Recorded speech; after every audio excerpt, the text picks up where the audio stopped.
Los aztecas no desaparecieron. Esto pasó después de la conquista. Imagina que un día llegan extranjeros a tu ciudad.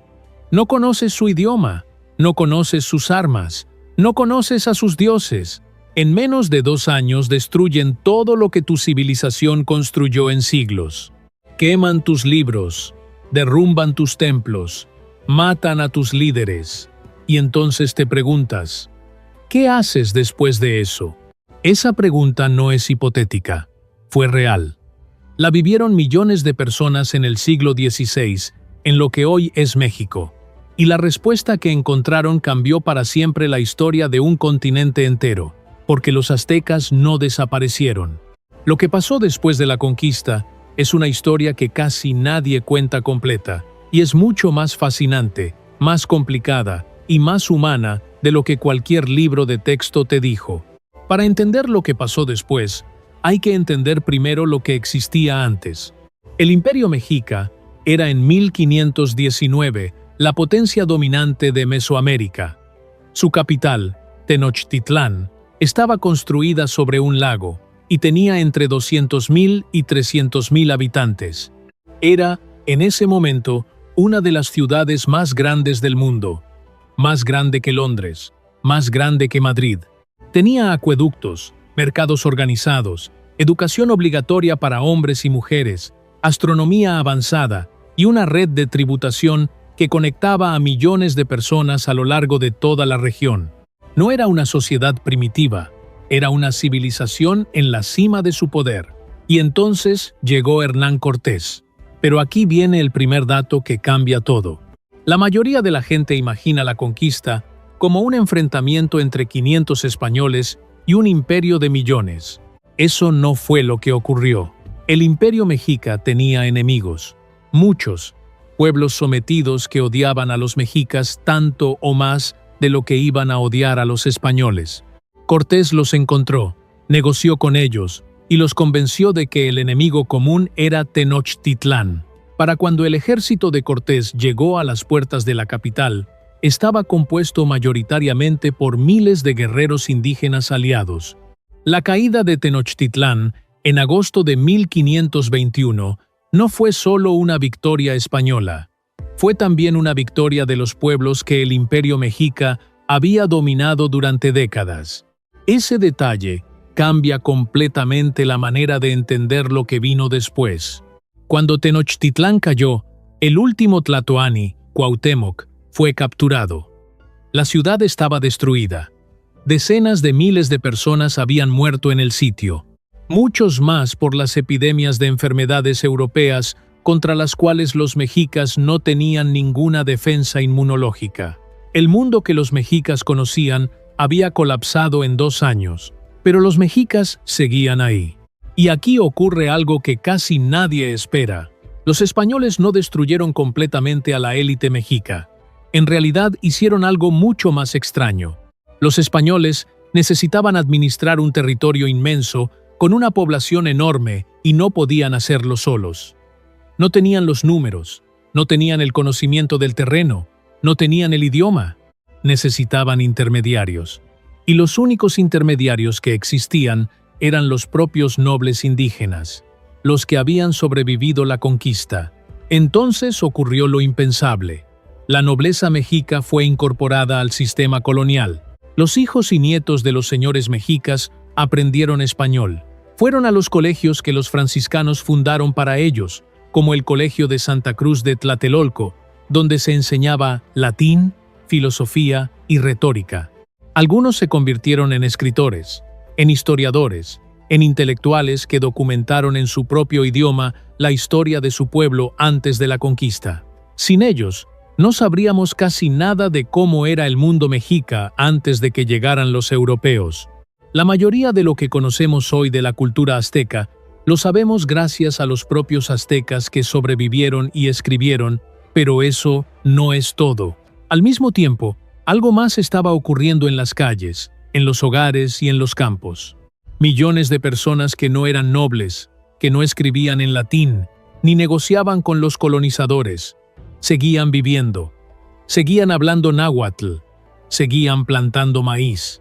Seguían organizando sus comunidades alrededor de los mismos principios que habían organizado su mundo antes de 1521. La conquista cambió la cima de la pirámide social. No cambió la base, y esa base era enorme. Aquí viene uno de los datos más sorprendentes de toda esta historia. En los años inmediatamente posteriores a la conquista, la corona española promulgó leyes que reconocían a los nobles indígenas como nobles, con los mismos derechos teóricos que los nobles españoles, con el derecho a montar a caballo, a portar armas, a gobernar sus propias comunidades. Eso creó algo que pocos imaginaban, una clase de personas que vivían en dos mundos simultáneamente, que eran mexicas y que eran súbditos de la corona española, que rezaban a Cristo y que recordaban a Huitzilopochtli, que escribían en español y pensaban en náhuatl. Esa tensión, ese espacio entre dos mundos, fue el laboratorio donde nació algo completamente nuevo, y nadie lo planificó. Los frailes franciscanos, dominicos y agustinos llegaron con la convicción de que debían convertir a millones de personas al cristianismo en el menor tiempo posible, y para hacerlo tomaron una decisión que tuvo consecuencias que nadie anticipó. Decidieron predicar en náhuatl. Aprendieron el idioma, escribieron gramáticas y diccionarios, tradujeron oraciones y textos religiosos. Y en ese proceso de traducción, algo fascinante ocurrió. Los conceptos europeos se mexicanizaron. Los conceptos mexicas se europeizaron. Los dos sistemas de pensamiento se mezclaron de maneras que ninguna de las dos partes había planeado. El resultado no era ni europeo ni mexica. Era algo diferente, algo nuevo. Y el ejemplo más poderoso de esa mezcla está en algo que probablemente conoces muy bien. En 1531, según la tradición, una imagen de la Virgen María apareció milagrosamente en el cerro del Tepeyac, en las afueras de Ciudad de México. Ese cerro no fue elegido al azar. Antes de la conquista, el Tepeyac era un lugar de culto a Tonantzin, una diosa mexica asociada a la tierra y a la fertilidad, la madre de los dioses. La Virgen de Guadalupe no reemplazó simplemente a Tonantzin, se superpuso a ella, se mezcló con ella, tomó elementos de su simbolismo y los transformó en algo que los indígenas podían reconocer y que los misioneros podían aceptar. Hoy la Virgen de Guadalupe es el símbolo religioso más importante de México y lleva en su imagen, si sabes leerla, capas de significado que vienen de ambas tradiciones. Eso no fue un accidente. Fue el resultado de millones de personas encontrando maneras de preservar lo suyo dentro de lo nuevo. Lo mismo ocurrió con la lengua, con la comida, con la organización social, con la medicina, con la arquitectura, con la música. En cada uno de esos espacios, los pueblos indígenas no desaparecieron pasivamente. Negociaron, adaptaron, resistieron, transformaron, pero ahora viene el dato que más impacta, el que más incomoda, el que realmente dimensiona la magnitud de lo que ocurrió. En 1519, cuando Cortés desembarcó en Veracruz, la población indígena de lo que hoy es México se estima entre 15 y 25 millones de personas. En 1620, un siglo después, esa población había caído a poco más de 1 millón. La mayor catástrofe demográfica de la historia del continente americano. Las guerras causaron muertes, pero no fueron la causa principal. La causa principal fueron las enfermedades. La viruela, el sarampión, el tifus, la influenza, enfermedades contra las cuales los pueblos de América no tenían defensas inmunológicas porque nunca las habían enfrentado. Murieron comunidades enteras sin que ningún español tuviera que disparar un solo tiro. Y aún así, desde ese mínimo demográfico del siglo XVII, la población indígena comenzó a recuperarse, lentamente, sin detenerse, hasta el punto en que hoy en México viven aproximadamente 12 millones de personas que hablan alguna lengua indígena como primera lengua. El náhuatl, la lengua de los aztecas, tiene hoy más de 1,5 millones de hablantes. Esa no es la historia de una civilización destruida. Es la historia de una civilización que sobrevivió al peor momento de su historia, y que sigue presente. Pero hay algo más, que te cambia la perspectiva completamente. Camina por cualquier ciudad mexicana y cuenta cuántas palabras de origen náhuatl encuentras en una hora. Chocolate, aguacate, tomate, chile, cacao, milpa. Los nombres de la mitad de los barrios y municipios de la Ciudad de México vienen del náhuatl: Iztapalapa, Coyoacán, Tlalpan, Xochimilco. El maíz, que es la base de la alimentación en toda América Latina y que hoy alimenta a una parte significativa de la humanidad, fue domesticado por los pueblos mesoamericanos miles de años antes de la conquista. La cocina mexicana, declarada Patrimonio Cultural Inmaterial de la Humanidad por la UNESCO, es en su núcleo una cocina indígena construida sobre ingredientes, técnicas y sabores que existían antes de que llegara ningún europeo. No es exagerado decir que la cultura que identifica a México en el mundo tiene sus raíces más profundas en el mundo que los españoles creyeron haber destruido. Y entonces llega la paradoja final, la que más incomoda y la que más fascina.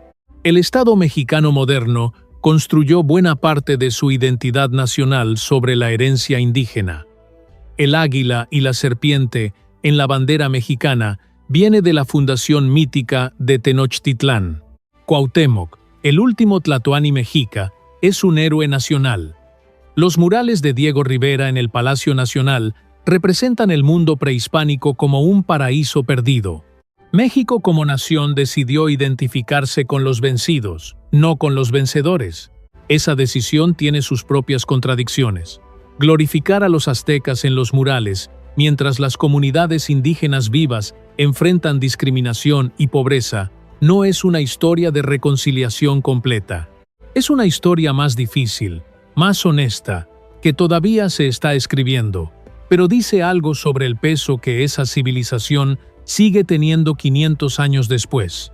Los aztecas no desaparecieron en 1521. Sus descendientes están en México hoy. Hablan sus idiomas, cocinan sus recetas, celebran sus fiestas mezcladas con siglos de historia adicional, viven en ciudades construidas sobre los cimientos de lo que existía antes.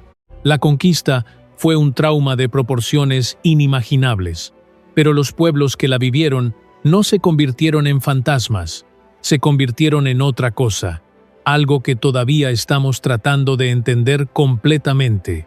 Las civilizaciones no desaparecen de golpe, se transforman, se mezclan, se adaptan, y en ese proceso, aunque el nombre cambie y la forma cambie y el mundo alrededor cambie, algo esencial persiste, algo que no se puede quemar ni derrumbar, porque la civilización no vive en los templos, vive en las personas que los construyeron.